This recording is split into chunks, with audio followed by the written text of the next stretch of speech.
우리가 오늘과 다음 주에 이제 보게 될 이 빌립보서는 일명 기쁨의 편지로 불리는 서신입니다. 빌립보는 우리가 잘 알고 있다시피 바울이 2차 전도 여행 때 마게도냐의 첫 성으로 방문한 곳이고요. 그리고 그곳에서 어떤 귀신 들린 여인의 그 귀신을 쫓아냄으로써 감옥에 갇히는 일이 있게 되었죠. 그로 인해서 그 감옥의 간수의 집안이 복음을 듣고 그때서부터 이 빌립보 교회가 태동하기 시작했습니다. 바울이 그 빌립보를 떠난 이후로 이 빌립보서를 쓰기까지 빌립보 교회는 1장 5절 말씀에서와 같이 첫날부터 이때까지 복음을 위한 일에 참여하고 있었던 아주 건강한 교회였습니다. 그러나 한편으로는 우리가 갈라디아서를 통해서 봤던 것처럼 이 교회 안에서 바울과의 어떠한 갈등 문제들이 좀 있었던 것으로 보여집니다. 바울을 오해하기도 하고 시기하는 사람도 있었고요. 심지어는 바울을 아예 대적하기까지 하는 상황이었습니다. 그 바울을 대적한다는 것이 복음에서 믿음에서 떠나서 대적을 했느냐? 그게 아니에요. 똑같이 예수님을 믿고 있는데 바울을 대적하고 있는 상황이었던 것입니다. 그들도 예수 그리스도를 전파하는데 예수를 전도하는 방식이 어땠느냐? 투기와 시기, 분쟁으로 했다라고 성경에서 이렇게 얘기를 합니다. 왜 그렇게 했느냐? 그렇게 투기와 시기로 함으로써 감금되어 있던, 지금 로마 감옥에 투옥되어 있는 이 바울의 마음을 근심하게 하고자 마치 복수하려는 듯이 그렇게 전도를 했다라는 것이죠. 더 나아가서 어떤 사람들은요, 육체를 신뢰하고 자랑함으로써 예수 그리스도를 신뢰하고 자랑하는 바울의 신앙을 멸시하기도 했습니다. 어떤 이들은 복음의 원수가 되어서 그리스도의 십자가가 평안의 십자가, 영광의 십자가가 아니라 그 십자가 자체의 그 의미, 수치와 어떤 형벌의 십자가로만 받아들이는 사람들도 있었습니다. 빌립보 교회가 이러한 갈등을 겪게 된 이유는요, 외부로부터 들어오는 세상의 영향들 때문이었습니다. 그래서 2장 15절 말씀에 보면요, 바울이 빌립보 교인들을 향해서 이렇게 얘기를 해요. 어그러지고 거스르는 세대 가운데서 하나님의 흠없는 자녀로 세상에서 그들 가운데 빛으로 나타내라, 이렇게 권면을 하고 있습니다. 그런데 이것보다 더 큰 문제는 무엇이었느냐? 바로 교회 내부적인 문제였어요. 교회가 막 분열된 조짐을 보이는 것이죠. 그 대표적인 상황이 어떤 상황이었냐면요, 4장에 나오는 유오디아와 순두계의 그 대립이 그 상황이었습니다. 이 교회 안에서 참 믿음이 좋고 신앙이 좋은 많은 사람들에게 어떻게 보면은 본이 되는 두 권사님이라고 해보죠. 두 권사님이 계셨어요. 유오디아 권사님과 순두계 권사님이 계셨어요. 그런데 이 유오디아를 따르는 사람들이 있었고 순두계를 따르는 사람들이 있었다는 거죠. 그래서 교회가 반으로 나뉠 그런 조짐이 보였다라는 겁니다. 이에 대해서 바울이 이렇게 권면을 해요. 너희가 한 마음으로 서서 한 뜻으로 복음의 신앙을 위하여 협력하라. 그리고 마음을 같이 하여 같은 사랑을 가지고 뜻으로 합하여 한 마음을 품으라. 이렇게 권면을 하고 있습니다. 자, A번에 보시면요, 빌립보서는 연대적으로 바울의 13권의 서신서 중에 6번째로 기록된 로마서 이후에 옥중에서 기록된 서신서 중에 하나입니다. 우리가 지난주에 봤던 이 에베소서와 같이요, 이 빌립보서도 옥중 서신 가운데 하나입니다. 이 로마서의 1차 투옥되었던 당시에, 그러니까 2년 동안 셋집에서 살고 있는 그 당시에 4편의 옥중 서신을 썼는데 그 가운데 하나라는 것이죠. 근데 사실 이 4편의 옥중 서신이 에베소서, 빌립보서, 골로새서, 빌레몬서 이 4권이 순서가 어떻게 되는지 사실 아무도 몰라요. 뭘 먼저 썼고 뭘 나중에 썼고를 아무도 모른다는 거죠. 그러나 나눠볼 수는 있어요. 이 에베소서를 보면은 누구를 통해서 에베소 그 지역 교회들에게 에베소서를 보냈는가? 두 기고를 통해서 보냈어요. 그리고 빌립보서, 골로새서, 빌레몬서는 디모데를 통해서 그 편지를 전달한 것으로 이렇게 나타나 있습니다. 그걸 보면은 이 세 편은 아무래도 비슷한 시기에 쓰여지지 않았을까 생각을 해볼 수가 있는 것입니다. 자, 1장에 보시면요, 바울이요, 자신의 매임에 대해서, 내가 지금 감옥에 있다, 자신의 매임에 대해서 연거푸어서 언급을 하고 있습니다. 사실 지금 바울의 상태가요, 참 좋지 않은 상태예요. 1장 20절에 보면은 살든지 죽든지라는 말을 하고 있는데, 이 얘기는 무엇이냐? 자기의 그 지금 상태가, 바울의 지금 이 감옥에 있는 상태가 죽을 수도 있는 삶과 죽음의 그 기로에 서 있다라고 표현을 하고 있는 것이거든요. 이 좋지 않은 상태에서 지금 빌립보 교회를 향해 항상 기뻐하라, 주 안에서 항상 기뻐하라 라고 이 편지를 쓰고 있는 것입니다. 다음 장으로 넘기셔서요, B번에 보시면요, 바울 서신서 중에 이 빌립보서는 가장 달콤한 책이다라고 얘기를 합니다. 이 로버트 리라는 신학자가요, 하나님의 책 중에서 가장 아름다우면서도 가장 깊이가 있는 책이다, 바울 서신서 중에 가장 달콤한 책이다라고 얘기를 합니다. 이렇게 말한 이유가요, 바울 서신 전체를 보면은 사실은 어떤 겉면의 내용들, 책망의 내용들, 그러면서도 위로의 내용들, 이렇게 한 편지 안에 여러 개가 들어있는데, 이 빌립보서 같은 경우는 거의 90% 이상이 기쁨에 대한 내용, 위로에 대한 내용, 이런 좋은 얘기들만 묶여 있습니다. 그래서 아까도 말씀드렸듯이 기쁨의 편지다라고 말씀을 드렸잖아요. 그래서 이 신학자도 얘기하듯이 이 빌립보서는 바울의 서신 중에 가장 달콤한 책이다. 읽으면 읽을수록 기분도 좋아지고 마음도 기뻐지는 그러한 책이다라고 얘기를 하고 있는 것입니다. 그리고 빌립보서는 비난이 적고 찬양이 많이 담긴 서신입니다. 다 같은 맥락에서 볼 수가 있는 것이죠. 자, 저자 한번 보도록 하겠습니다. 빌립보서의 저자는 당연히 바울이겠죠.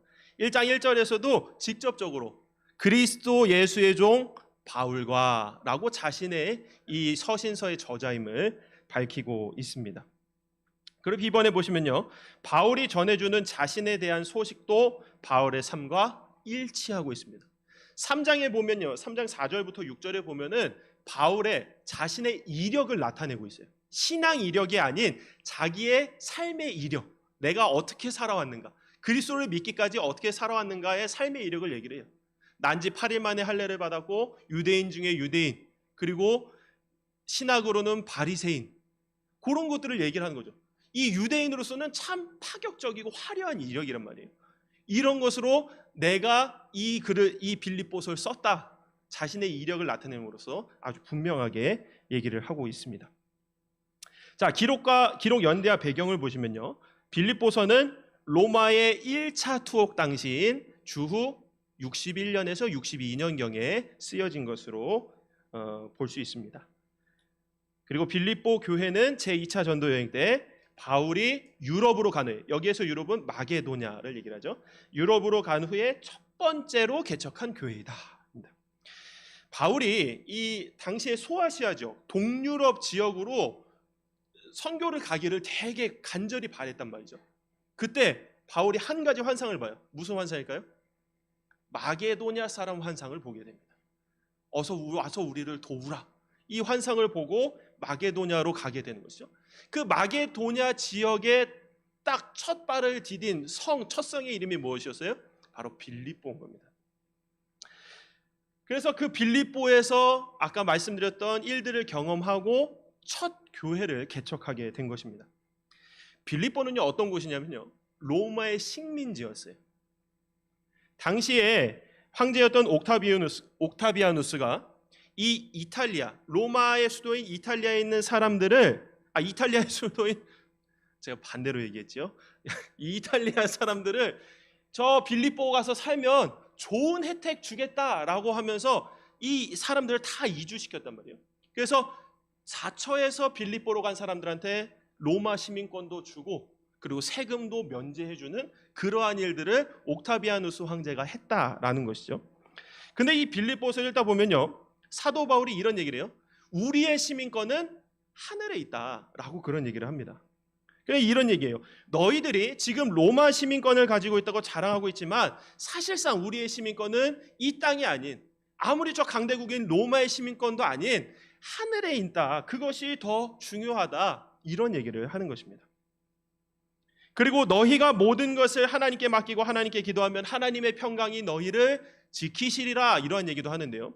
여기서 지키시리라라는 표현이 당시 이 빌립보 교회 성도들에게 크게 와닿는 말인 이유가 있습니다. 당시 이 빌립보라는 곳은요, 큰 요새예요. 누구도 침범하기 힘든 그런 요새인데, 이 요새를 점령하기 위해서 주변 국가에서 공격을 많이 해왔다라는 것이죠. 그래서 항상 로마 군인들이 아주 강력하게 지키고 있는 철옹성 같은 성이란 말이에요. 그런데 이렇게 얘기하는 거예요. 로마 군인들이 너희를 지키고 있는 것보다 하나님의 평강이 너희를 지키는 것이 더 강력하다라고 이런 얘기를 하고 있는 것입니다. 바로 빌립보는 이러한 곳이라는 것이죠. 자, 특징 한번 보겠습니다. 바울의 서신서 중에 가장 일관성 있게 긍정적으로 쓴 편지입니다. 긍정적, 아까 말씀드렸듯이 겉면의 내용은 몇 개가 없어요. 이 유오디아와 순두계에 그 분열의 조짐이 있었던 부분 외에는 거의 다 기뻐하라, 감사하라, 이런 긍정적인 내용을 쓰고 있는데요. 이 분열의 조짐에 있었을 때에 바울이 이런 얘기를 해요. 한 마음으로 서서 한 뜻으로 복음의 신앙을 위하여 협력하는 것, 마음을 같이하여 같은 사랑을 가지고 뜻을 합하여 한 마음을 품어 아무 일에든지 다툼이나 허영으로 하지 말고, 내가 유오디아를 권하고 순두계를 권하느니 주 안에서 같은 마음을 품으라. 한 마음, 같은 마음. 계속해서 이러한 겉면을 주는 것 외에는 사실 대체로 긍정적인 어투로 이 빌립보서를 기록하고 있습니다. 뒤로 넘겨보시면 B번이에요. 그리스도의 성품과 능력에 초점을 맞추고 있습니다. 사실 이 빌립보서는 바울의 교리적인 내용은 그다지 많이 있지 않습니다. 이신칭의 내용 정도만이고 많이 없는데, 그것보다 바울이 자신의 삶에 대해서 얘기하는데, 내 삶에 가장 큰 영향을 준 것은 무엇이냐? 바로 그리스도다. 내가 그리스도의 복음으로, 그 복음의 능력으로 지금 이 자리에 있는 것이다. 자신의 삶에 대해서 얘기를 합니다. 그래서 내 삶에 지금 가장 영향을 끼치고 있는 이 모범, 그것은 뭐냐? 바로 그리스도의 겸손한 모습이다. 그리고 바울의 사역을 가능하게 했던 예수님의 능력에 자신의 초점을 맞추고 있는 것입니다.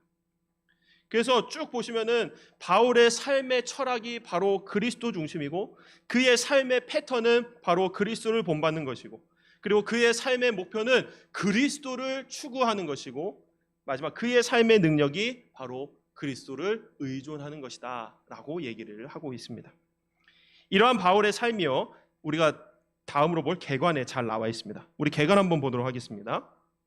표 내용을 보시면요, 1장에 보시면 바울이 현재 상황에 대한 자기 간증을 먼저 하고 있어요. 내가 지금 매여 있는 상태다. 그리고 내가 살든지 죽든지 오직 내 안에 계신 그리스도만이 나의 유익이 된다. 이런 얘기를 계속하고 있습니다. 그리고 2장과 3장 사이에서는 바울의 삶의 모본이 되신 그리스도를 소개를 하고 있고요. 그리고 4장에서는 바울이 성도들에게 긍정적인 권면과 감사를 하고 있습니다. 그래서 1장은 어떤 것이냐? 나의 삶의 철학은 바로 그리스도가 중심이 되게 하는 것이다. 내가 너희를 가르쳐 권면하노니 나처럼 나를 본받아 삶의 철학을 그리스도 중심으로 잡아라. 이런 얘기를 하고 있고요. 2장에서는 나의 삶의 패턴은 무엇이냐? 그리스도를 닮아 살아가는 것이다. 내 삶의 패턴, 내가 어렸을 때부터 지금까지 내가 가져왔던 삶의 패턴은 다 버리고 이제는 그리스도를 믿으니 그 그리스도의 패턴으로 그 그리스도를 닮아서 살아가는 것이 내 삶의 패턴이다라고 얘기를 하고요. 그리고 3장에서는 나의 삶의 목적은 바로 계속해서 그리스도를 알아가는 것이다 라고 얘기를 합니다. 마지막으로 내 삶의 능력은 무엇이냐? 내가 힘있고 내가 능력있고 내가 많이 배운 것이 아니라 바로 그리스도를 의존하여 그리스도가 나의 능력이 되시는 것이다. 그렇게 얘기를 하고 있습니다. 그래서 1장에서는 고난의 기쁨에 대해서 얘기하고 있고, 2장에서는 섬김의 기쁨에 대해서 얘기하고 있고, 3장에서는 친밀함의 기쁨, 마지막 4장에서는 평안의 기쁨에 대해서 이렇게 얘기를 합니다. 그래서 이 빌립보서 전체 주제는 무엇이냐? 주 안에서 항상 기뻐하라. 다시 말하노니 기뻐하라. 이것입니다. 자, 서론 보도록 하겠습니다. 1장 1절과 2절에서는요, 바울이 문안 인사를 해요. 그리스도로부터 은혜와 평강이 너에게 있을지어다. 그러면서 바울이 현재 자신의 상황에 대한 간증을 이어가고 있습니다. 1장에 나타난 바울의 삶의 원리가 바로 이것이에요. 나의 삶의 철학은 그리스도 중심이다. 그러면서 바울의 철학 세 가지를 우리가 볼 수가 있습니다. 첫 번째요. 바울의 기도에서 다른 사람을 향한 그의 태도를 볼 수가 있습니다. 먼저 바울은 빌립보 교인에 대해서 하나님께 먼저 문안 인사하고 하나님께 감사를 드리고 지속적으로 너희를 생각하면 내가 참 마음이 기쁘다라고 얘기를 해요. 그래서 그들을 위해 이렇게 기도를 합니다. 5절부터 8절, 11절의 내용을 보면요. 너희가 첫날부터 지금까지 복음을 위해 나와 함께 일해왔다. 그리고 바울은 그들을 지속적으로 사모해왔다라고 얘기를 하면서요. 바울은 그들의 사랑이 더욱 풍성하도록 그들이 지극히 선한 것을 분별하고 또 진실하여 허물이 없도록 의의 열매가 가득하도록 그렇게 기도를 하고 있습니다. 이 여기서 나타나는 바울의 기도의 태도요. 늘 감사하는 마음, 늘 기뻐하는 마음, 다른 사람을 위해 지속적으로 기도할 수 있는 마음, 이러한 태도들을 계속해서 보여주고 있는 것입니다. 그리고 바울은요, 자신의 역경을 잘 받아들이고 있음을 간증하고 있습니다. 바울의 현재 상태가 어떠한 상태라고 그랬죠? 감옥에 갇혀 있는 상태라고 했죠. 빌립보 교인들은요, 지금 이 바울의 갇힘 자체를 걱정하고 있어요. 로마로 갔는데 갑자기 그곳에서 잡혀서 새빵살이를 하는데 이 새빵살이가 그냥 집을 얻어서 로마의 집을 얻어서 사는 것이 아니라 사실 거기가 감옥이었잖아요. 그러니까 빌립보 교인들이 걱정을 하고 있는 상태예요. 그러나 바울은 걱정하지 마라. 지금 나의 매임이 오히려 복음 전파에 진전이 있음이 나는 참으로 기쁘다. 그렇게 얘기를 하고 있는 것이죠. 그러면서 바울이 자신이 겪은 갈등에 대해서 얘기를 합니다. 어떤 사람들은 순수하게 복음을 전파하고 있는 반면에 어떤 사람들은 투기와 분쟁으로 복음을 전파하고 있다라고 얘기를 하고 있는 거예요. 그러나 중요한 것은 무엇이라고 말하고 있습니까? 1장 18절 말씀 보시면요. 그러면 무엇이냐? 거칠애로 하나 참으로 하나 무슨 방도로 하든지 전파되는 것은 그리스도니 이로써 나는 기뻐하고 또한 기뻐하리라. 거칠애로 하나 참으로 하나 복음이 전파되는 그 자체가 중요하다라고 얘기를 하고 있는 거예요. 바울은 어떠한 역경 가운데서도 그리스도를 높일 기회를 찾았다라고 말하고 있는 것입니다. 그리고 바울은요, 어떠한 상태이든지 그리스도를 존귀함 받는 일만이 중요하다라고 얘기를 하고 있는 것이죠. 그렇기 때문에 바울에게 있어서 지금 갇혀있는 이 상태가 그렇게 슬픈 일이 아니다. 나는 기쁘다, 오히려 기쁘다라고 얘기를 하는 것이죠. 그러면서 바울이 이렇게 선포합니다. 우리 21절 말씀 함께 읽겠습니다. 이는 내게 사는 것이 그리스도니 죽는 것도 유익함이라. 아멘. 그리스도께서 내게 살아있기 때문에 내 안에 살아계시기 때문에 죽는 것도 유익하다라고 고백을 합니다. 바울에게 역경이 있으나 그 역경이 복음에 젖어 사는 자의 복음 전파를 절대로 방해하지 못한다라고 고백을 하고 있는 것입니다. 그리고 마지막으로 바울은요, 그리스도와 함께 있고 싶은 소망을 간증하고 있습니다. 나는 항상 주와 함께 있고 싶다. 바울은 이 땅을 떠나서 그리스도와 함께 있는 것이 본인에게 훨씬 좋은 일이다라고 얘기를 합니다. 내가 이제 그만 살고 나는 빨리 주님께로 가고 싶은데 내가 지금 이 땅에 남아있는 이유는 뭔가? 바로 너희 때문이다. 빌립보 교인들의 유익과 믿음의 진보와 기쁨을 위해서 지금 남아있다라고 고백을 하고 있습니다. 그러면서 바울은요, 우리가 그리스도의 복음에 합당한 생활을 해야 한다라고 얘기를 하고요. 이 땅에 살면서 그리스도의 복음에 합당하게 생활하라 이렇게 얘기를 하고 있습니다. 자, 이렇게 1장에서 우리는 바울의 인생의 철학을 볼 수가 있는데요. 그의 태도를 볼 수 있고 역경 가운데 복음을 전파하는 그의 모습과 또 그의 소망을 볼 수가 있게 됩니다. 자, 1장은 이렇게 정리가 되고요. 2장으로 넘어가시면요. 바울이 자신의 삶의 모본을 얘기하고 있습니다. 모본, 본을 받아야 될 모체, 바로 그리스도에 대해서 증거하고 있습니다. 특별히 2장에서는 바울은 자신의 삶의 방식, 삶의 패턴에 대해서 설명을 해요. 나의 삶의 방식은 무엇이다? 그리스도를 본받는 것이다. 그래서 바울은요, 제일 먼저 그리스도의 겸손을 본받아야 한다라고 이렇게 얘기를 하고 있습니다. 여기서요, 자기보다 남을 낮게 여기고라고 얘기하는데, 여기서 낮게라고 할 때 많은 사람들이 지읒 받침으로 생각해요. 근데 지읒 받침이 아니라 시옷 받침이죠.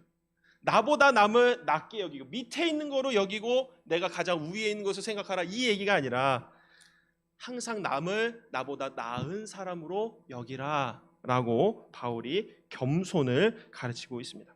그리고 각각 자기의 일을 돌볼 뿐더러 또한 다른 사람의 일도 함께 돌보아 나의 기쁨을 충만하게 하라라고 얘기합니다. 나 자신만을 돌보는 것, 이기적으로 사는 것, 그것은 절대로 내 안에 기쁨을 채울 수 없다라고 얘기를 하고 있는 것입니다. 이것이 바로 예수님의 가르침이에요. 삶의 균형을 세워가는 것. 우리가 나에게만 치우쳐 살면은 이게 저울이 어떻게 되겠습니까? 내 삶의 저울이 나에게만 이렇게 있어서 균형이 잡히지 않는다. 우리가 이타적으로 살아야 이 균형이 맞는 것이죠. 근데 바울이요, 남을 위해서만 살라라고도 얘기하지 않았습니다. 나를 돌볼 뿐더러 남도 똑같이 돌봐야 한다. 예수님이 우리에게 주신 계명, 이웃을 내 자신과 같이 사랑하라. 이웃을 사랑하되 나 사랑하는 것처럼 이웃도 사랑하라. 나도 사랑하고 이웃도 사랑하라. 그 얘기를 하고 있는 거예요. 삶의 균형, 신앙의 균형을 맞춰 살아가야 한다라고 얘기를 하고 있는 겁니다. 바울은 성도들 사이에 서로 연합하고 겸손하라라고 얘기하면서 예수 그리스도의 본을 들어 설명하고 있습니다. 가장 유명하고도 중요한 말씀인데요. 우리 빌립보서 2장 5절부터 11절까지의 말씀 우리 함께 읽어보도록 하겠습니다. 5절입니다.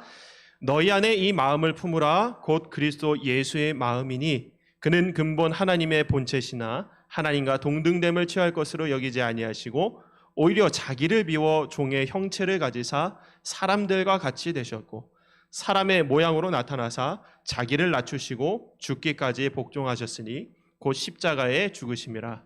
이러므로 하나님이 그를 지극히 높여 모든 이름 위에 뛰어난 이름을 주사 하늘에 있는 자들과 땅에 있는 자들과 땅 아래에 있는 자들로 모든 무릎을 예수의 이름에 꿇게 하시고 모든 입으로 예수 그리스도를 주라 시인하여 하나님 아버지께 영광을 돌리게 하셨느니라. 아멘. 바울이 설명하고 있는 예수 그리스도, 하늘 보좌를 버리고 자기를 낮추시고 다른 사람을 섬기기 위해서 죽기까지 복종하셨고, 그래서 하나님이 그를 지극히 높이셔서 모든 무릎을 예수의 이름에 꿇게 하시고 모든 이름으로 주라 시인하는 그런 상태로 있게 하셨다라고 말씀하고 있는 것이죠. 그래서 바울은 바로 이러한 그리스도의 겸손을 우리가 본받아야 된다라고 얘기를 하고 있습니다. 자, B번에 보시면요, 바울은 그리스도의 겸손을 본받기 위해서는 구원에 합당한 삶을 살아야 한다라고 얘기를 합니다. 그리스도의 겸손을 본받기 위해서는 우리가 그리스도의 이 구원에 합당한 삶을 살아야 하는데, 바울이 12절 말씀에서요, 두렵고 떨림으로 너희의 구원을 이루라라고 얘기를 하고 있습니다. 아니 도대체 어떻게 두렵고 떨림으로 구원을 이루는가? 구원은 하나님께서 우리에게 이미 얻어주신 것인데, 그러면 두렵고 떨림으로 구원을 얻는 것은, 이루는 것은 도대체 무엇인가?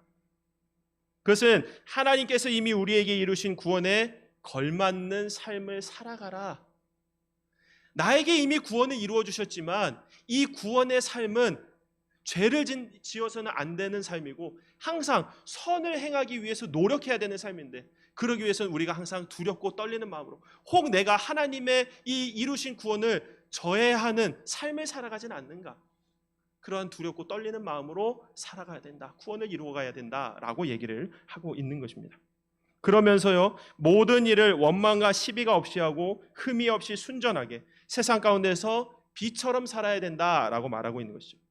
세상 가운데서 비처럼 살면서 생명의 말씀을 밝혀야 된다라고, 복음을 밝혀야 된다라고 얘기를 하고 있습니다. 이것이 바로 그리스도를 본받는 일이기 때문입니다. 그래서 바울은 빌립보 교인들에게 18절에서 이렇게 얘기를 합니다. 이와 같이 너희도 기뻐하고 나와 함께 기뻐하라. 우리 함께 기뻐하자. 지금 나만, 이 편지를 쓰고 있는 나만 그리스도의 복음에 이렇게 기뻐하는 마음으로 쓰고 있는 것이 아니라 이 편지를 읽고 너희도 나와 함께 좀 기뻐하자. 이 복음의 정수를 바로 알아서 나와 함께 좀 기뻐하자. 이렇게 얘기를 하고 있는 것입니다. 다음 페이지로 넘기셔서요. 10번에 보시면요. 바울은 그리스도의 본을 따르는 하나님의 사람들에 대한 감사를 하고 있습니다. 지금 바울이 동역자에 대한 감사를 하고 있어요. 바울이 지금 두 사람을 소개하고 있는데요. 한 사람은 디모데입니다. 디모데는요, 지금 빌립보 교회의 사정을 가장 잘 알고 있는 사람이었어요. 그래서 22절에 너희가 아나니? 라고 바울이 이렇게 얘기를 합니다. 빌립보 사람들아, 너희가 알고 있나니? 지금 디모데는요, 빌립보 교인들에게 이미 검증을 받은 사람이에요. 이 사람이 어떠한 사람인가를 빌립보 교인들도 너무나 잘 알고 있었다라는 것이죠. 아주 진실한 사람이었어요. 자신의 일을 구하지 않고 아주 신실하게 살았다고 말합니다. 그런데요, 단순히 희생적이기만 한 것이 아니라 이미 연단도 많이 받은 사람이었어요.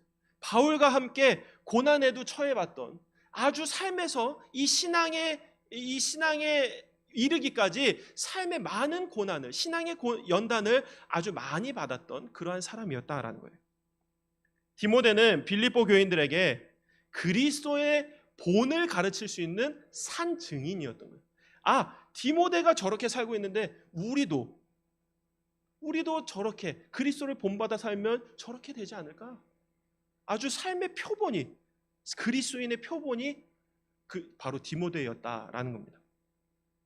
그래서 바울은 이 겸손한 사역자의 모델로 디모데를 먼저 이야기를 하고 있는 것입니다. 그 다음으로 얘기한 사람이 바로 누구냐면요, 에바브로디도예요. 이 에바브로디도는 누구냐면요, 빌립보 교인 중에 한 사람이었어요. 그런데 에바브로디도가 왜 바울과 함께 있게 되었느냐? 이 지금 앞에 내용 보시면 빌립보 교회에서 바울을 헌금으로 돕기 위해서 2번이나 도왔다고 해요. 빌립보 교회가 넉넉한 형편도 아니었는데 그 상황에서 바울을 위해서 마음을 다해 2번이나 바울을 도운 적이 있었습니다. 근데 이 헌금을 전달하는 것을 누가 맡아 했냐면 바로 이 에바브로디도라는 사람이 했다라는 것이죠. 그래서 바울은요, 에바브로디도를 이렇게 설명해요. 나의 형제요, 함께 수고하고 함께 복음에 군사된 자다라고 설명을 하고 있습니다. 그런데 참 안타까운 일이 있었어요. 바울과 에바브로디도가 같이 사역하는 가운데 에바브로디도에게 죽을 병이 걸린 거예요. 너무 위독한 상태였던 거죠. 근데 이 얘기가 빌립보 교회에 들리기 시작하면서 빌립보 교인 성도들이 마음에 근심하게 된 거예요. 우리가 바울 사도의 도움을 위해서 에바브로디도를 우리 교회에서 보냈는데 그가 사역하는 가운데 죽을 병에 걸렸다더라. 어찌할까? 우리도 그런 마음 들지 않겠습니까? 지금 우리 교회에서 선교지로 나가 계신 선교사님들 많이 계시잖아요. 그분들이 선교를 하는 가운데 지금 죽을 병에 걸렸다. 어떤 마음이 드세요? 참 안타까운 마음에 근심이 있으시지 않으실 것 같으세요? 그거와 같은 거예요. 그래서요, 바울이 그들의 근심을 없애고자 이 에바브로디도를 신속히 빌립보 교회로 다시 돌려보냅니다. 그렇게 보냄으로써 빌립보 교인들의 근심도 덜고 자기 집으로 돌아갔으니 사역하고 있는 바울의 근심도 덜 수가 있게 된 것이죠. 그래서 바울은요, 에바브로디도를 빌립보 교회로 다시 돌려보내면서 그를 기쁨으로 영접하라. 왜요? 나와 함께 이 중병에 걸릴 때까지 하나님을 위해 힘써 사역했으니 그를 좀 격려해줘라. 기쁨으로 받아줘라. 이렇게 얘기를 하고 있는 거예요. 이렇듯 디모데와 에바브로디도는요, 바로 예수 그리스도의 본을 받은 바울처럼 그리스도를 본받아 희생적으로 산 사람들이었기 때문에 바울이 그에 대해서 감사의 메시지를 이렇게 기록하고 있는 것입니다. 자, 그러면서요, 바울은 자신의 삶의 목적에 대해서 설명합니다.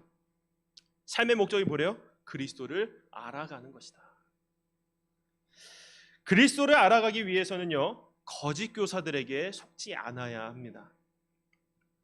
그때나 지금이나 항상 거짓 교사들이 참 많이 있잖아요. 여기서 거짓 교사들은 누굴 말하냐면요. 율법주의자들을 말합니다. 당시의 거짓 교사들, 율법주의자들.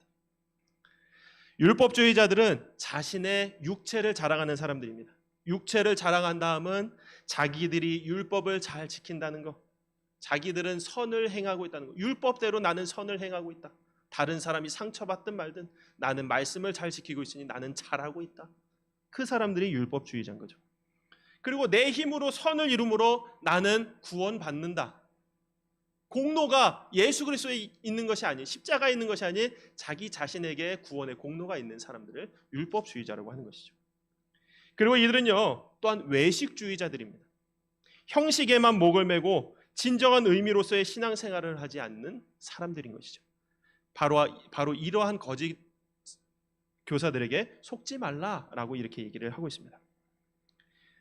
그리고 그리스도를 알아가기 위해서는요 육체의 자랑거리를 신뢰하지 말아야 한다라고 설명합니다. 그러면서 바울이 그 유명한 자신의 이력을 얘기를 해요. 나는 8일 만에 할례를 받고 이스라엘 족속이요 베냐민 지파요 히브리인 중에 히브리인이요 율법으로는 바리새인이요 열심으로는 교회를 박해하고 율법외로는 흠이 없는 자라. 세상이 보기에는 이처럼 화려한 이력이 없는 거죠. 뭐 지금으로 따지자면 그런 거예요. 하버드 대학 나와서 세계 인류 기업인 삼성을 다니고 있는데 지금 삼성에서 부사장까지 올랐더라. 이런 세상의 이력을 막 설명하고 있는 거죠. 근데 아무리 화려한 이력이라 할지라도 예수 그리스도를 아는 것에 비하면 그 모든 것이 아무것도 아니다. 마치 뭐라고까지 얘기합니까? 배설물이다라고 얘기를 하는 거예요. 배설물로 여긴다는 말이 무엇일까요? 마치 화장실에 가서 볼일 보고 우리가 물을 내릴 때 뒤를 안 돌아보는 것처럼 그냥 흘려보낸다라는 거죠. 잠시 더러운 이야기 좀 하겠습니다. 자, 누가 볼일 보고 나서 딱 자기 일을 보고 참 아깝다. 내가 이거 만들어내려고 얼마나 열심히 먹었는데 여기 농부의 피와 땀이 서려서 주여 이거 어떻게 보내지? 물 내려 말어. 냄새는 좀 나지만 싸갈까? 이런 사람이 어디 있습니까? 배설물은 배설물인 거죠. 흘려보내야죠. 모두가 주목하고 부러워하는 자신의 이력, 주를 믿고 보니 그건 배설물밖에 되지 않다더라. 바울이 이렇게 설명하는 겁니다. 이러한 화려한 이력을 내세워봤자 신앙생활 하기만 힘들어져요. 교회에서 어느 회사 나왔고 학력이 어떻고 그런 얘기하면은 더 예수님이 잘 믿어집니까? 아니라는 거예요. 뭐 대기업 총수, 뭐 무슨 장관, 교회 처음 오면 다 뭐부터 해야 돼요? 새신자 반부터 해야 돼요. 아무리 대기업 총수라고 무슨 장관이라고 장로 시켜줍니까? 아니라는 거예요. 교회 처음 왔으면 새신자부터 시작하는 거예요. 세상 이력은요 신앙생활하는데 아무런 도움이 되지 않습니다. 그래서 세상의 화려한 이력은 그리스도를 따르는 길을 조금이라도 져야 한다면 그것을 배설물과 같이 여겨야 한다라고 얘기를 하고 있는 것입니다. 그리고요 그리스도를 알아가기 위해서는 끊임없이 그분을 추구해야 된다라고 설명합니다. 바울은요 그리스도를 더 알기 위해서 부활의 권능과 고난에 참여하고자 했습니다. 죽음을 지금 자신의 상태가 살든지 죽든지 그 기로에 서 있다 그랬잖아요. 죽음을 앞둔 상태였지만 그는 그리스도의 죽음마저 본받고 싶어 했어요. 내가 지금 죽음의 그 바로 앞에 상태에 있지만 예수님의 그 죽음 나도 좀 본받고 싶다. 바울은 그리스도가 가신 그 모든 길을 다 본받고 싶어 했습니다. 그래서 끊임없이 그분을 추구하며 살았던 거예요. 그는 아직 아무것도 이루거나 얻은 것이 없다. 이러한 겸손한 고백을 하고 있죠. 이제 바울은요 나이도 나이인지라 좀 있으면 하나님 앞으로 나아갑니다. 그럼에도 끊임없이 죽는 그 순간까지도 그리스도를 추구해야 한다라고 설명하고 있습니다. 그래서 그의 삶 마지막 순간까지 그 복음의 열의를 우리에게 보여주고 있는 거예요. 자, D번에 보시면요. 그리스도를 알아가기 위해서는요. 분명한 목표를 가져야 한다라고 얘기를 합니다. 바울은요. 그분을 알기 위해서는 과거는 다 잊어버리고 오직 한 가지, 표대를 향하여 그리스도 예수 안에서 하나님이 위해서 부르신 부름의 상을 위해 달려간다라고 말하고 있습니다. 그에게는요. 분명한 목표가 있었어요. 그것은 바로 하늘의 상급입니다. 세상이 주는 상급이 아니라 하늘의 상급. 그래서 그것을 온전히 이룬 자들은 나와 같은 삶의 목표, 하늘의 뜻을 두고 하늘의 소망을 두고 그 둏대를 향하여 달려가는 그 삶의 목표를 보이겠지만 나처럼이 아닌 다르게 생각하는 사람들도 분명 있다라고 설명을 합니다. 그러나 하나님께서 그 다르게 생각하는 사람들의 생각을 바꿔주시길 소망하고 있어요. 저들이 저렇게 다른 길로 가는 것 가라고 하지. 이것이 아니라 하나님 제발 저들도 나와 같은 하늘의 소망을 두고 살아가게 해주십시오. 그 다른 길을 가고 있는 사람들에 대한 소망도 품고 있다라는 것이죠. 그러면서 어디에 있든지 어떤 상황에 있든지 나는 계속해서 그리스도를 목표로 삼고 달려가리라. 결승을 향해서 달려간다. 분명한 목표를 얘기해 주고 있습니다. 뒤로 넘기시면요.